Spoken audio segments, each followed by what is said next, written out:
two more Republicans. Yeah, Yates and Driscoll. Yeah. Democrats. All right. Well, I see 2 o'clock. I'm on the wall there. Yep.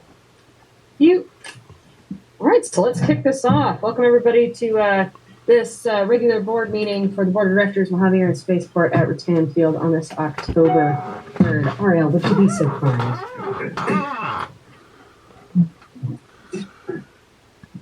Allegiance to the flag of the United States of America, and to the republic for which it stands, one nation, under God, indivisible, with liberty and justice for all. Thank you. All right, roll call. Director Coleman. Here. Director Morgan. Here. Let's see, and Director Barney is here, and we have Director Allred. Here. No Director Valentine today. Right, do I hear a motion for the agenda as presented? Motion. Second. All right, all those in favor of approving the agenda as presented, say aye. Aye. All opposed? None opposed. Okay, so moving on to community announcements and public comments for items not on the agenda. Yes, Roseman reminder about the AV Vietnam Memorial Wall coming for display on November 7th through the 12th. If it's November 7th through the 12th? Yes. Okay, beginning of next month then. Yes. But I want to remind the directors ahead of time so they don't miss it. Thank you very much for the additional reminder. It's appreciated. I sure want to go see it while it's in town. Do we have any other community announcements or other items? Yes, Lynn, what you got? Good afternoon. I just wanted to give a brief update that for the Christmas event for the Christmas tree in Toys R Us, we've also included a tenant Christmas tree decoration contest. I've sent out some notices, getting some feedback, so I'm hoping that this year we'll have more than 2 tenants since we're giving more advance notice. So I'm hoping that we'll have a good turnout this year. Well, excellent. Well, I love the theme of announcing things well enough in advance for people to plan to. This is good. Are there any other community announcements? Oh, yes. Nicole, what you got? So you're just going to hear from all the staff today. Fantastic. Great. It's like the point of a board meeting. Right. Costco, or a couple of representatives from Costco, will be joining us on Thursday this week. If any of you are interested to sign up for Costco or renew your membership, or anybody with the community would like to do that, they will be here in the boardroom from 11 to 1 on Thursday. Thank you.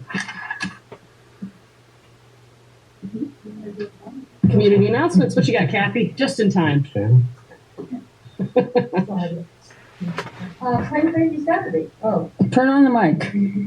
Mushy. Okay, Plain Crazy Saturday is the 21st this month, and we have Chief Test Pilot for Universal Hydrogen, Alex Kroll, and he's going to come and tell us about this exciting test program that's being done here in Mojave.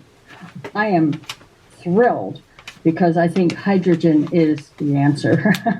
And so, one engine is a Pratt & Whitney, runs on Jet A, but the other engine runs on hydrogen.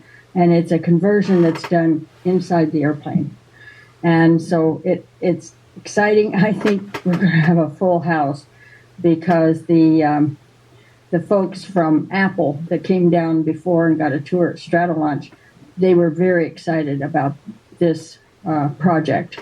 So I think they might be flying down again. So I think it's really neat. I'll give each of you a flyer, but thank you for letting me tell you. Alex will be speaking in this room at 11 a.m. And so if you want to make a reservation, do it now, because I think we're going to fill up fast. Anyway, thank you. Wonderful. I know they've had previous flights on the hydrogen before, but the first flight with Mojave as their home was just this past week. And I got to go. I saw a photo flight they did. Yeah. Right? Yeah. Mhm. And the picture that I used is Oh, that's from that flight. photo. There it is. Like, yes, it was really cool. And it was funny. They set up interviews. They set up interviews for the press, and I just wanted to talk to the pilots, and so. You know, we talked about the airplane a little bit. I was really excited about the prop because the prop that they're using on the hydrogen motor is a Hartzell prop, and I have relatives that went to school with the Hartzell boys, and so that was kind of fun for me. And the next thing you know, we're talking about all kinds of other things because the co-pilot is from Charlotte, North Carolina, and of course he raced stock cars. So we talked about a lot of things other than the airplane. So I'm looking forward to Alex coming here. He is really an accomplished young man, graduate of the U.S. Air Force Test Pilot School, but he's flown over 50 different types of aircraft, 2,500 hours, and he just loves to fly. So I don't know anybody like that. But anyway, thank you for your time. Thanks, Kathy. Any other community announcements or public comment? No? Okay. Well, I have one. So who in the room is familiar with the American Association of Airport Executives? I see quite a few hands. Aria, I'm going to put you on the spot yet again because every time I look up, you're right in my line of sight. Could you tell us a little bit about the American Association of Airport Executives? Just like a couple sentences. Nothing big. So, American Association of Airport Executives, or AAAE, as we more affectionately call them, because that is a lot of words to say. It's a group of airports throughout the country who meet various topics. They have everything from goals. For instance, about an hour and a half ago, I was in a conference call with San Diego International Airport on emerging technologies, which is why I have the fun read of the Advanced Air Mobility Program with me today. Some of the other things we did, for instance, SMS implementation. We had working groups where we conferred with up to 300 airports. Another one that we worked on, working group I was involved in, was when COVID emerged, how airports were using risk management and trying to get over some of the hurdles that we had accomplished. So in essence, group of airports and executives offering training programs, working groups to advance the industry from the airport perspective. That was a great deal more comprehensive than anything I was going to come up with on the spot. So a lot of us talking about airports. There we go. But the reason I'm bringing them up right now is because they are also an agency that offers a certification for professionals that represent an elevated level of accomplishment for those who have been able to make it through their brutal process, and they're very Is this a great intense. time to put Tim on the spot? It is a good time to put Tim on the spot. For somebody who has actually made it through their certification process, and their Vice President of Professional Development wanted this presented to you in recognition of Tim's recent accomplishment. We're actually achieving accreditation through this wonderful organization. I don't have a spot to stand that's not completely awkward. Thank you. Thank you so much, Tim. Thank you so much for continuing your personal development in such a way that benefits us. So thank you so much. In addition to the plaque,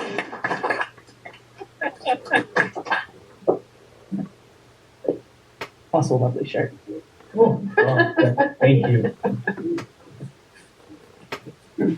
Just to let everybody know really quick, I accomplished my accreditation with AAAE this summer, and that places me as one of only about 700 professionals in the world that have this. So it's very important for Mojave because this knowledge is directly applicable to what we do. So thank you. Thank you, Tim. Okay, if there are no other community announcements, then we can move on to the consent agenda. Okay, so we just have minutes from a previous meeting and a check register. Do I hear a motion?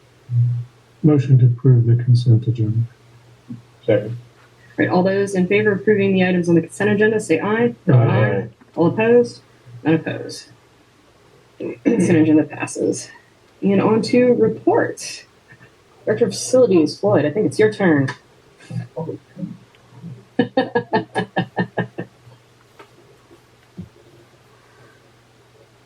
Good afternoon, everyone. Just on a report, some things that have been going on lately. It's been very, very busy. We did accomplish our first annual GA area cleanup the week of September 11th. There are still some items that we need to go back. We're working with individual tenants on some larger items. We did remove several truckloads of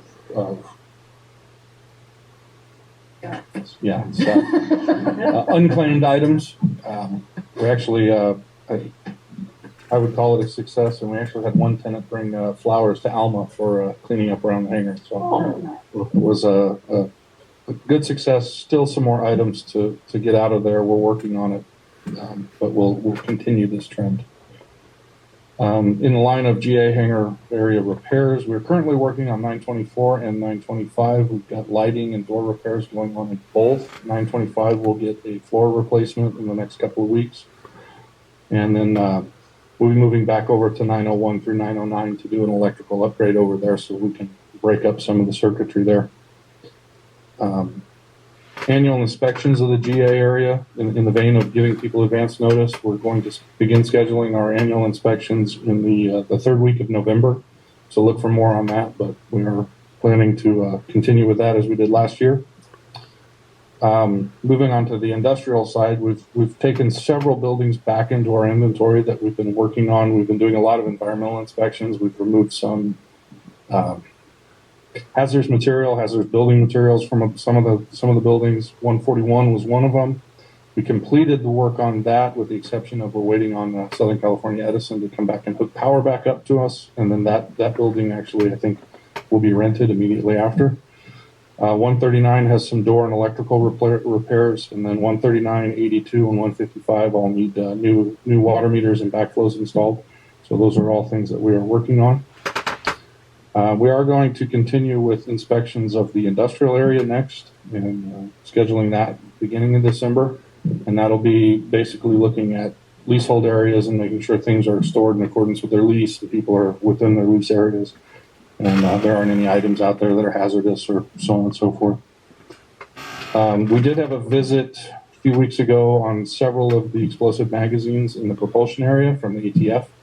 And they gave us some feedback on items that need to be addressed with the bunkers. So we spent a couple of weeks addressing those items, mainly vegetation and ground coverage of the magazines themselves. And referring to the magazines, it's the dirt Quonset huts on the east side of the airport. So we finished that up last week.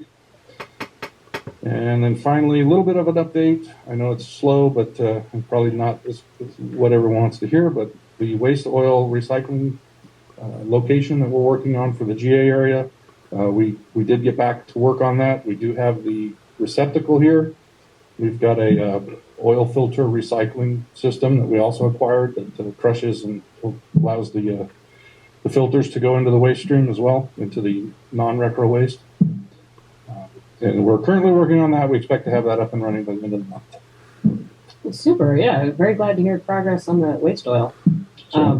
I don't think the explosive magazines were on my radar previously, so. That's why I added it. Thank you. We kind of forget about that over there, but we did spend a couple of weeks grooming those. So One more little thing, there's a few more cracks left in the general aviation area. Is that on the list? that is on the list. It was not on my report. We actually are going to be back over there this week. Okay. I know it's not cracks, but we're going to be back over there. Well, I know just past the entry gate, there's a lot of Yes, really no, we're not. Okay. We're not. We focused on the areas that the aircraft are going to primarily taxi and not where vehicular traffic is. That's why that area was kind of left to the latter portion, but it's not going to be left that way. We're going to go back and do more. We're actually going to be doing some of the striping repairs later this week as well. So, Any other questions for Floyd? Thank you very much. Yeah, CEO Tim, you're up. Madam President, members of the board. 10 Taxway Alpha is still scheduled for November 2023. I will get firm dates here soon. But as we discussed before, this is an electrical project, no impact to operations, and Ariel will obviously notify the tenants once we have firm dates. There's no information that I've received yet from the inland port. Water main system update. We did get 4 contractors, and we do have a recommendation for awarding the project to the lowest responsible bidder. But the base bid amount is 1.94 million. We budgeted 1.3 million. Based on staff recommendations, we're going to see if we can scrap some of our CIP projects this year to invest fully in this water pipeline relocation necessity. So we're working on that as we speak. The only thing that we're doing with the hangar development update is I do have staff assigned, both Sylvia and Nicole, to reach out to some of our neighboring airports to get their wait lists and send out to our wait list and to those wait list folks a short survey that talks about what kind of hangars they need and sizes and amenities. This information is gold for us because it will help the developer determine what size hangars and what kind of amenities are in demand. But also, hypothetically speaking, let's say that falls through. Well, we still have the data that we can reference to help us guide us on that journey. So you will, if you are on our wait list, you'll probably get a phone call and an email about completing a short survey. Tenant meetings, we do have scheduled both for October 19th. In the event center. Nicole has sent out the invitations last week, and we're asking for RSVPs by October 11th, which will be Monday. Oh, she's not in here. Okay. Let's see here. Just a couple of highlights really quick. I did attend the ACA board meeting 3 weeks ago, and I'm bringing it up because I did get assigned to go onto the board. I represent the 3rd District, which is the Kern County area. I took that over from tax fees manager at Ashley, who got promoted to the treasurer position. So that's positive for us because we obviously get more say in the general aviation things going on in California. I did attend the SCTP President's Dinner Friday. My goal is to actually attend the SCTP conference next year. I do have a conflict constantly with CSF. I'm going to go ahead and push CSF aside and focus on SCTP. But just in that dinner alone, I saw the value and worth. So I was like, we definitely need to have more of a presence there next year. We did go to the CSF board meeting last week, and honestly, guys, no surprises. A lot of the technical stuff going on is not impactful on the airport or the spaceport side of things, but just we're obviously representing the spaceport there. As far as last week, we did have Universal Hydrogen do their demonstrator flight on Tuesday. And we did have some VIPs out for that. That was wonderful. Tom Lackey was here as well. So just trying to demonstrate the value of what we're doing out here to our government entities. Contracts and agreements, just to give you guys a heads up really quick, we did approve of a Circulating Air Inc. Public Works, which is to install louvers on Building 180. And Flea, Welling, and Moody as a consultant for the plane exhibit enclosure, which is, I think, what Kathy would pretty much appreciate. But that is, and correct me if I'm wrong on this, it's the donation for... Terrigen had donated funds to us to build the enclosures in the event center to house the aircraft. Oh, wow. Wonderful. Yeah. So... and then finally, we did have one property rented, which is just a room in Building 1 to all the Valley Court Services for a month-to-month lease. And that is all I have for the court. A question regarding the hangars, the property near Belshaw and Roper, the exclusive rights company, what progress do you see on that? I'm sorry. The property south of the main GA hangars. I think that's the local equity. Yeah, local equity. What progress have you seen on that? On what they're doing? Like, yeah, we're working with them right now on just the groundwork, doing the coordinating for this work. So they actually we started having conversations last week. We're having regular conversations weekly on pushing this all forward. Okay. And how far does that go out again? 12 months, 1 year? Okay.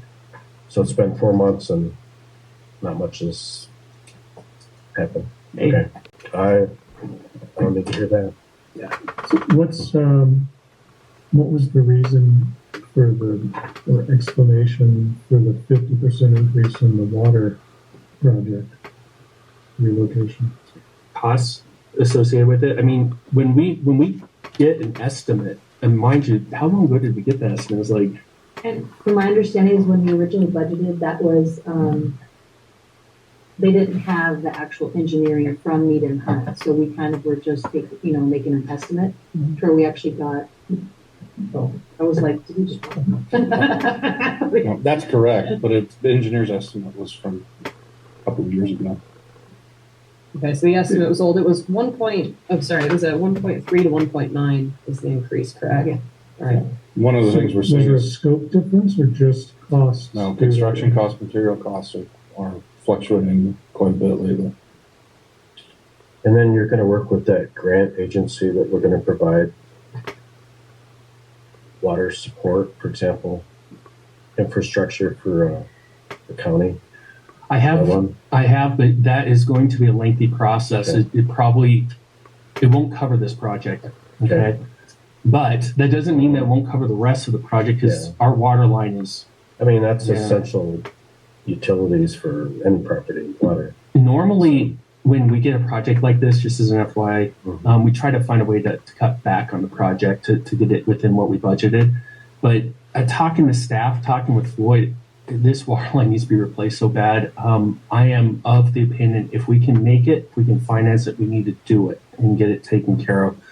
So because it limits us significantly, but also it has an impact on our water line. Like I think, how much did you estimate in that area? There was a cost associated with the damages. This fiscal year, we're close to $100,000 in emergency repairs for water line issues, and half of that cost is on that section alone. So it really needs to be replaced. So we're going to do everything in our power to get the whole project covered and completed. Any other questions for Tim or Floyd? Thank you. Okay, let's see, Tim, you did talk about the taxiway, Alpha Rehab, Inland Port, water system we just addressed, and we discussed the hangar development. So I think that puts us at board committees. We don't have any standing board committees. Don't see the need to stand any up, and I don't see any raised eyebrows disagreeing. So that does it for the reports. Director comments for items not on the agenda. Yeah, I've got one. End of August, we had some pretty good rains and significant amount of flooding. And it's been an ongoing problem, not just when there's heavy rains, but pretty much any rains. Have we got any engineering completed towards resolving that issue? We have. Can you repeat what the issue was? There's a significant amount of flooding of general aviation hangars that are. Okay, just didn't hear what it was. General aviation. Yeah. Thank you. We have a project in with the FAA for the general aviation taxi lane rehabilitation, which we do have the plans for. We were told by the FAA ADO office this year to remove it because it's low priority and there's not a chance. However, when I protested that with the FAA and said that's not correct, there's a need, and you were supposed to indicate our needs, they came back and said, can you get environmental updated on it? The reason why I don't want to hang our hat on this is because there's no guarantees. But when the FAA says, hey, you probably want to update your environmental, because our environmental assessment's good for like 3 years. And so, but when you have it updated, it costs a little bit of money, but they're prompting us. I think that they're considering. Okay. So let's keep our fingers crossed and hope we can get that funding, because doing the right way to do the drainage there is what is in the project. And that's what really needs to be accomplished. We have to really make sure that the FAA understands the priority and the necessity. So I'm remaining optimistic. Okay. It is a huge project, though. It's very expensive. So doing the repairs is going to take a heavy lift. But we've advocated well to get this project done. And I think that there's a good chance we can maybe get it next year. Just don't hold your breath on it, okay, Bob? Yeah. Is there any interim solutions we can implement? Because it's the problem's primarily lack of drainage, right? So I don't know if there's some. I mean, my solution is I've got a pump that I put outside that I brought inside because we were doing cleanup. But I dug a hole and put a pump outside to run the water to try and prevent my hangar from flooding. But it floods not just mine, but the one behind it, the one adjacent. And I go to other rows, they have the same problem. It goes up over the pads. So the pads are above, we don't need to get into details, but there's a lot of standing water between the buildings that eventually overflows the pads and floods a lot of people's hangars. And it's, the reason people rent hangars is to protect very expensive assets. So I'm concerned we have a responsibility there. I know at one point we were discussing putting rain gutters on at least the mast-owned hangars. I don't know if that will eliminate it, but it may help it. It definitely helps, but it doesn't eliminate it. Some of us have invested our own money to do that on our hangars to get the water out. Instead of letting it flow in between the buildings, it goes out into the taxiway where there's a drainage canal. But it could be years, right, before we come up with funding and a fix for. So I'd like us to explore some kind of interim solutions. Like the fixes we came up with for the cracks work great. I mean, they're good enough, So the long term may be pie in the sky. Is what I'm saying. Is if there's some other solution to do it for.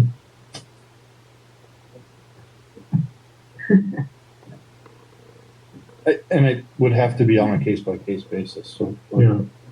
The issue with relying on the engineering that was done for that pavement project is you kind of have to address everything as a whole, which is daunting. So we need to address it on a case-by-case basis. So I've gone around on those rainy days and just photo documented all of the areas that flooded. So I've got kind of a record of where the hot spots are, if you will.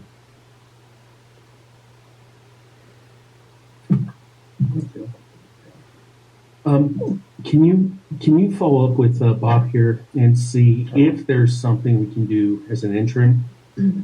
Yep, we'll update next meeting. Thank you, Bob.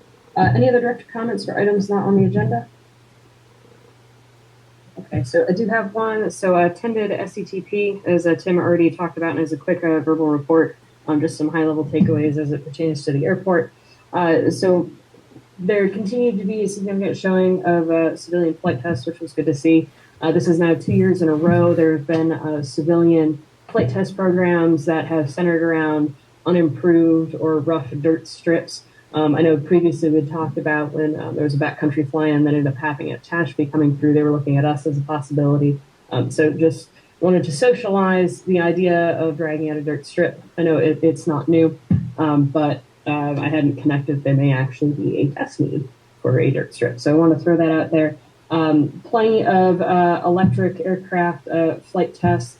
It looks like the term urban air mobility may have fallen out of vogue, and now it's advanced air mobility. That sounds like an industry pivot.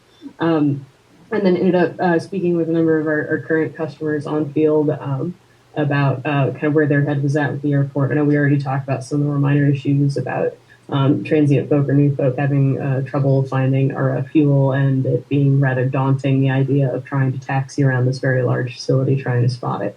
So there were some other minor items that we had already talked about.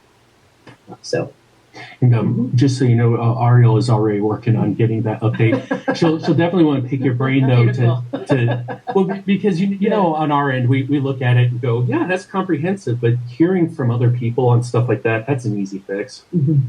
Right, like we all know what fuel is, but people coming through don't always know exactly where the fuel's going to be. Well, it's interesting. Tower will get progressives, and I thought about it. I'm like, well, Tower's not always open, so this is a great observation. Totally fixable. Yeah, so I'm really glad it was brought up to me.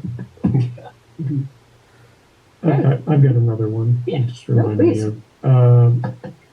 there was a couple times I've run into issues where the airport vehicles that are parked in front of the admin building, they stick out so far, and then there's transient parking right there. This is just west of where the self-serve pumps are. And then there's the fire or the fuel trucks. So there's kind of like this gauntlet that is extremely small, and I don't even have a very long wingspan on my plan. And I'm concerned that we're just moments away from an incident where someone's going to get a hanger rash on their, damage their wing on a truck, either a fuel truck or an airport truck or an airplane parked in that corner. Like, I don't know. It could be as simple as just eliminating one transient parking spot, or Yeah. I may have mentioned it to you before when the incident came up. Yeah, I actually, and Ariel is working on a, yeah. We've already discussed relocating airport vehicles, but only leaving one emergency airside vehicle out there. We have inspired something that we need to get. That would be in the resource restaurant. So we have more mobility around the key parking spots and decrease the clutter over by and then another thing that we're working on in combination with a couple other projects we're looking at was repainting and being able to provide clearer guidelines on how to access that center line or something like that. That would allow us to have a little bit more visual cues on our self-service to working obstacles and to provide an egress path that doesn't traverse some of the least grant space next to it. Yeah, just to clarify, like the situation I was in is I pulled up to the pumps, and after I was done, I was pointed west, and the options were go straight ahead and then back over to the taxiway, but there was airport trucks and things sticking out a little bit. I think maybe just a line painted that keeps them as close to the building as possible. Like there shouldn't be 2-3 feet between the bumper and. In other words, I was intimidated to taxi straight ahead. But then I looked at my other option, which was to make an immediate right by the fuel trucks, and there was a row of parked airplanes in the transient, and that looked difficult as well. Like it was, and airplanes just aren't as maneuverable as cars are, especially making that, it was a sharp 90. So maybe just moving the fuel trucks 5 feet or something to the north, or just a little bit more room to be able to make that 90 back towards the taxiway, for instance, or as an option. Definitely have that in. One of them is like one of the easy fixes that we have considered is not putting the van so close to the gate. One of the largest areas we have the vehicle there because someone's got to like the forward focus and to move that out of the park. So we are taking all those into consideration, and part of it will be relocating the fuel trucks to give you a little bit more space to navigate that. Yeah, I don't think they have to move very far. Like they could still be there, but just a couple of feet or something to the north and the east, or just to the. Thank you. All right, any other direct comments for items not on the agenda? Okay, I think we're ready for closed session. And just a reminder that we do have an action item after closed session that we will come back into open session for. Copy. So I'll be putting everybody into a wait room. If you would want to stay around for the action item, just stay on the line. Recording stopped.